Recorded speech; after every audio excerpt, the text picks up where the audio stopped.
est à Chemy, donc c'est un village du nord de la France. Et le projet, c'est une salle polyvalente qui fait salle des fêtes pour le week-end et le soir et cantine scolaire pour le midi. C'est vraiment une commune de 800 habitants, donc on est en bordure de champs et un paysage très horizontal qui proposait un grand horizon.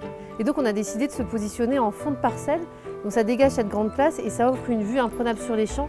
Ça les sacralise, ça les met en valeur et ça offre depuis l'intérieur de la salle une transparence avec d'un côté la cour carrée et de l'autre côté les champs.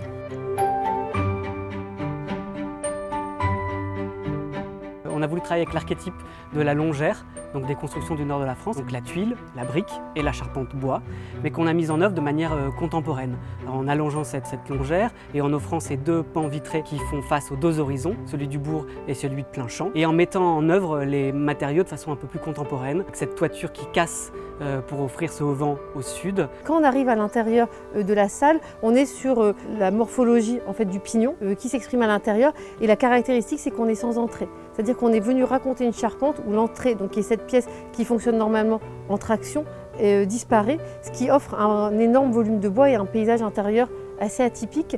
Et en fait, on est sur des façades qui sont complètement coulissantes et donc qui peuvent être quasiment intégralement ouvertes entre l'intérieur et l'extérieur. Et même au niveau des couleurs de sol, on a une continuité. Donc on s'imagine un mariage et on est dedans, on est dehors.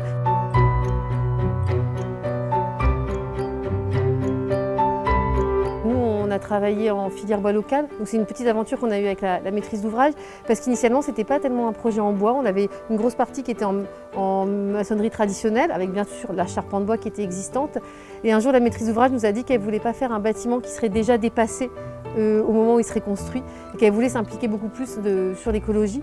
Et donc on s'est appuyé sur la filière bois local pour justement venir repenser l'intégralité du bâtiment, intégrer du peuplier en charpente et des menuiseries en chêne. Et donc le bâtiment d'un projet en maçonnerie est devenu un projet intégralement en bois, ce qui a été une extrêmement belle expérience pour nous et pour la maîtrise d'ouvrage. Il y a la question de l'appropriation, c'est-à-dire que d'être passé par la filière bois locale, ça a permis au maître d'ouvrage de s'approprier le temps de l'étude du projet et de s'approprier aujourd'hui encore davantage la salle. Et donc effectivement c'est vraiment un ancrage social.